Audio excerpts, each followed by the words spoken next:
Friends, welcome to UVC మస్తీ.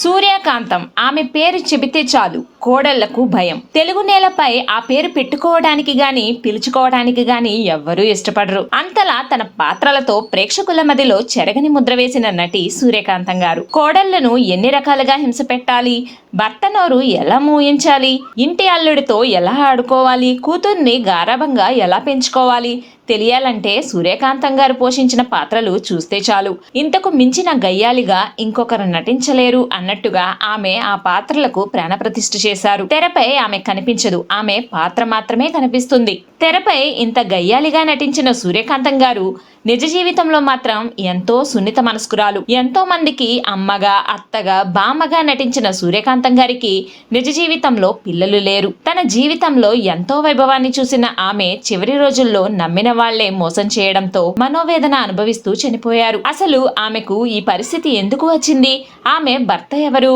ఆమె వ్యక్తిగత సినీ జీవిత విశేషాలు ఈ వీడియోలో వివరంగా చెప్పుకుందాం. స్కిప్ చేయకుండా వీడియో చివరి వరకు చూడండి. ముందుగా సూర్యకాంతం గారి నేపథ్యం, సినీ రంగ ప్రవేశం గురించి తెలుసుకుందాం. 1924 అక్టోబర్ 28న తూర్పుగోదావరి జిల్లా కాకినాడకి దగ్గరలో ఉన్న వెంకటకృష్ణారావుపురంలో పొన్నాడ అనంతరామయ్య, వెంకటరత్నమ్మ దంపతులకు జన్మించారు. సూర్యకాంతం గారు వారి తల్లిదండ్రులకు చివరగా 14వ సంతానంగా జన్మించారు. చిన్న పాప కావడంతో తల్లిదండ్రులు బాగా గారాబం చేసేవారు. ఆమెను చిన్నప్పుడు ముద్దుగా సూర్యం అని పిలిచేవారు ఇంట్లో వాళ్ళు. సూర్యం అటు వెళ్లకు బూచి ఉంది అని అంటే ఎడమ చేయి తిప్పుతూ బూచి లేదు ఏమీ లేదు అనేదట. ఆ ఎడమ చేయి కదలిక, మాట తీరు అందర్నీ ఆకట్టుకునేదట. సినిమాల్లోకి వచ్చాక ఆ ఎడమ చేయి తిప్పుతూ గయ్యాలి పాత్రల్లో ఆమె నటించిన తీరు అద్భుతం. చిన్నప్పటి నుండే నటన, డాన్స్ అంటే ఆసక్తి ఉండేది. సినిమాలు బాగా చూసేవారు. అయితే తెలుగు సినిమాల కంటే హిందీ సినిమాలు బాగా చూసి హిందీ పాటలు పాడుకునేవారు.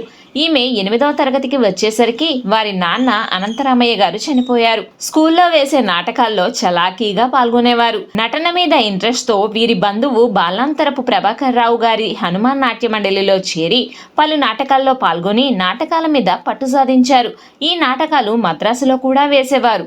దానితో ఆమె తన తల్లితో కలిసి మద్రాసుకు చేరుకున్నారు. అప్పటికి ఆమె వయస్సు 20 సంవత్సరాలు. ఆ సమయంలోనే జెమినీ వారు నిర్మించే చంద్రలేఖ అనే సినిమాకి చాలా మంది నూతన నటీనటులు కావాల్సి వచ్చి పేపర్లో ఒక ప్రకటన వేశారు. అది చూసి జెమినీ వారిని కలిశారు సూర్యకాంతం గారు.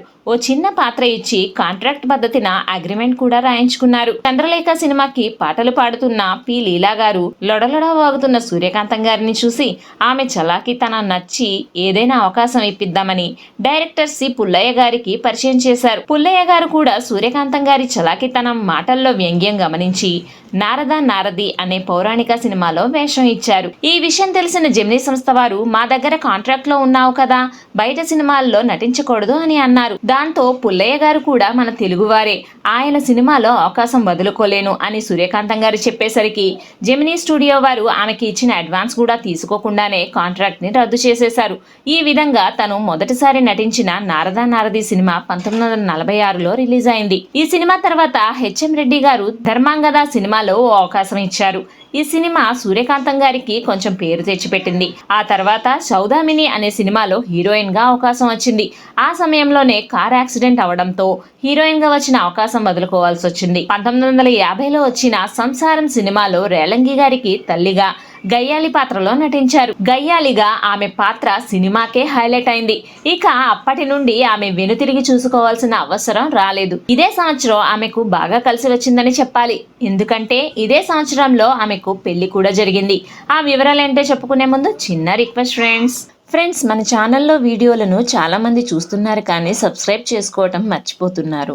మా వీడియోలు మీకు నచ్చినట్లయితే మాత్రం మర్చిపోకుండా సబ్స్క్రైబ్ చేసుకోండి ఫ్రెండ్స్. దానితో మాకు కొంత మోటివేషన్ వస్తుంది. అలాగే మరిన్ని మంచి వీడియోలు మీకోసం తీసుకువస్తాం. 1950లో గుంటూరు నుండి వచ్చి మద్రాసులో లాయర్ గా ప్రాక్టీస్ చేస్తున్న పెద్దిబట్ల చలపతిరావు గారిని పెళ్లి చేసుకున్నారు సూర్యకాంతం గారు. తరువాత మద్రాసు హైకోర్టు జడ్జిగా కూడా చేశారు ఆయన. ఈయనకి ఇది రెండో పెళ్లి. వీరిద్దరికి పిల్లలు లేకపోవడంతో సూర్యకాంతం గారి సొంత అక్క సత్యవతి గారి కొడుకు అనంత పద్మనాభమూర్తిని నెలల వయసులోనే తెచ్చుకొని పెంచుకున్నారు. సంసారం సినిమా తర్వాత బొంబాయికి చెందిన ఓ నిర్మాత ద్వారా హీరోయిన్ గా అవకాశం వచ్చింది. అయితే వేరే అమ్మాయిని తీసేసి తనకే ఆ అవకాశం ఇస్తున్నారని తెలియడంతో ఇంకొకరి బాధ నా సంతోషం కాకూడదని ఆ అవకాశాన్ని కూడా వదులుకున్నారు.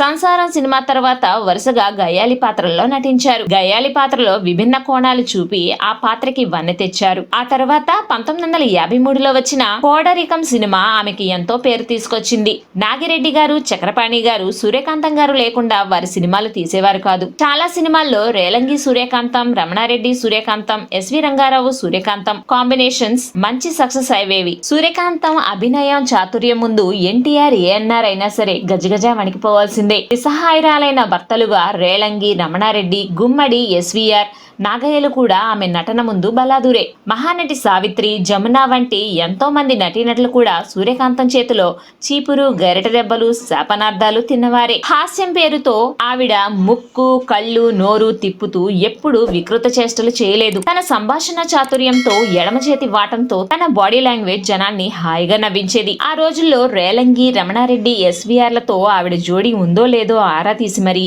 సినిమాకు పెట్టుబడి పెట్టేవాళ్లట పంపిణీదారులు. సూర్యకాంతం గారి నట జీవితంలో 1962లో వచ్చిన గుండమ్మ కథ సినిమా ఎంతో ప్రత్యేకమని చెప్పాలి. ఎన్టీఆర్, ఏఎన్ఆర్, ఎస్వీఆర్, సావిత్రి, జమున వంటి నట దిగ్గజాలు ఉన్నప్పటికీ టైటిల్ రోల్ సూర్యకాంతం గారి మీదే పెట్టడం విశేషం. ఈ సినిమాలో గయ్యాలి సవితి తల్లిగా, అత్తగా ఆమె అభినయం అన్ని వర్గాల ప్రేక్షకులను ఆకట్టుకుంది. సవతి తల్లి, తోటి కోడలు, గయ్యాలి అత్త ఇలా ఏ పాత్రలనైనా చక్కగా ఒదిగిపోవడం సూర్యకాంతం గారి స్పెషాలిటీ. కేవలం గయ్యాలి పాత్రలే కాదు, సాత్విక పాత్ర చేసిన, హాస్య పాత్రలో నటించిన ఇలా ఏ పాత్ర చేసినా ఆ పాత్రే కనబడుతుంది తప్పితే సూర్యకాంతం గారు కనిపించరు. సూర్యకాంతం గారు సుమారు 700కి పైగా సినిమాల్లో నటించారు. ఇవాళ మనం చూస్తున్న ఫ్యాన్సీ పారితోషకాలు ఏమీ లేని రోజుల్లోనే ఆవిడ లక్షలు సంపాదించారు. సినిమాల్లో ఆమె వేసేవి గయ్యాలి అత్త వేషాలే అయినా వ్యక్తిగతంగా ఆమె చాలా సౌమ్యురాలు. అంతేకాదు ఎన్నో దాన ధర్మాలు చేసేవారు. ఆ వివరాలు చెప్పుకునే ముందు మా వీడియో నచ్చినట్లయితే మర్చిపోకుండా వీడియోకి ఓ లైక్ ఇవ్వండి ఫ్రెండ్స్. ఇచ్చారా? Thank you friends. షూటింగుల్లో ఖాళీ సమయంలో సూర్యకాంతం గారు అందరితో జోకులు వేస్తూ సరదాగా గడిపేవారు. సూర్యకాంతం గారికి దైవభక్తి కూడా ఎక్కువే. విపరీతంగా పూజలు చేసేవారు. తిరుపతిలో ఆవిడ పేరు మీద ఒక కాటేజ్ ఉండేది. ప్రతి 2-3 వారాలకు ఒకసారి తిరుపతి వెళ్లేవారు. సూళ్లూరుపేటలో చెంగాలమ్మ గుడికి క్రమం తప్పకుండా వెళుతూ అక్కడికి వచ్చేవారు ఉండటానికి ఓ సత్రం కూడా కట్టించారు. షూటింగుల్లో ఎవరికైనా దెబ్బ తగిలినా, ఆపద వచ్చినా ఇంటికి వచ్చాక వారి పేరు మీద పూజలు చేసేవారు. షూటింగ్ జరిగిన ప్రతిరోజు ఆవిడ రకరకాల పిండి వంటలు స్వయంగా వండి పెద్ద పెద్ద క్యారేజీల్లో తీసుకొచ్చి తన తోటి నటీనటులకి, టెక్నీషియన్స్ కి ప్రేమతో కొసరి కొసరి వడ్డించేవారు. సూర్యకాంతం గారు షూటింగుల్లో ఉందంటే చాలా మంది ప్రొడక్షన్ ఫుడ్ గాని, ఇంటి నుండి ఫుడ్ గాని తెచ్చుకునేవారు కాదు.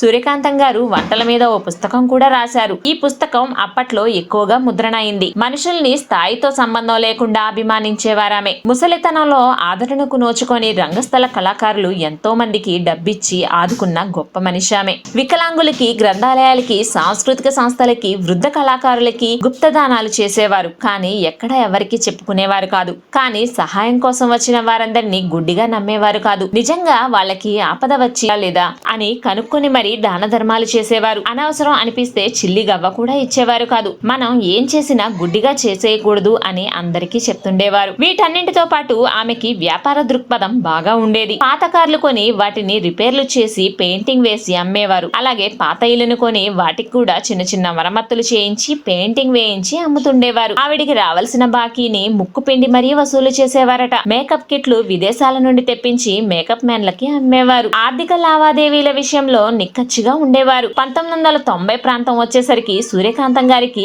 ఆరోగ్యం బాగా దెబ్బతింది. ఆ సమయంలో ఆర్థిక లావాదేవీల విషయాలను తాను నమ్మిన వాళ్లకు అప్పచెప్పారు. కానీ వాళ్ళు మోసం చేయడంతో ఆ బాధ ఆమెను కృంగదీసింది. పైగా షుగర్ వ్యాపించింది. మూత్రపిండాలు దెబ్బతిన్నాయి. ఆ బాధలో కూడా షూటింగులు చేసేవారు. 1994 వచ్చేసరికి ఆరోగ్యం పూర్తిగా క్షీణించింది. 1994 డిసెంబర్ 18న తుది శ్వాస విడిచారు. ఆ రోజు రాత్రి రేడియోలో ఆమె మరణ వార్త తెలుసుకొని తమిళనాడు తమిళనాడు ముఖ్యమంత్రి జయలలిత గారు తన కార్యక్రమాలను రద్దు చేసుకుని తర్వాత రోజు ఉదయం సూర్యకాంతం గారి ఇంటికి వచ్చి కుటుంబ సభ్యుల్ని పరామర్శించారు. కానీ బాధాకరమైన విషయం ఏంటంటే తెలుగు సినిమా రంగానికి చెందిన జమున గారు, అంజలిదేవి గారు, అల్లు రామలింగయ్య గారు, జి వరలక్ష్మి గారు, వాణిశ్రీ లాంటి వారు కేవలం 10 మంది మాత్రమే వచ్చారు. మరణించడానికి కొద్ది రోజుల ముందు కూడా సావిత్రి స్మారక అవార్డుని అందుకున్నారు. చివరగా ఆమె నటించిన సినిమా ఎస్పీ పరశురాం. ఆమె శారీరకంగా మన మధ్య లేకపోయినా నటన రూపంలో ఆమె ప్రేక్షక హృదయాలలో ఎప్పటికీ పదిలంగానే ఉంటారు. That's all for this video friends. Suryakantham garu నటించిన సినిమాల్లో మీకు ఏ సినిమా బాగా ఇష్టమో కామెంట్స్ లో మాకు తెలియజేయండి. ఈ వీడియో నచ్చినట్లయితే మా వీడియోకి ఓ లైక్ ఇచ్చి మా ఛానల్ ని సబ్స్క్రైబ్ చేసుకోండి friends. Thanks for watching friends.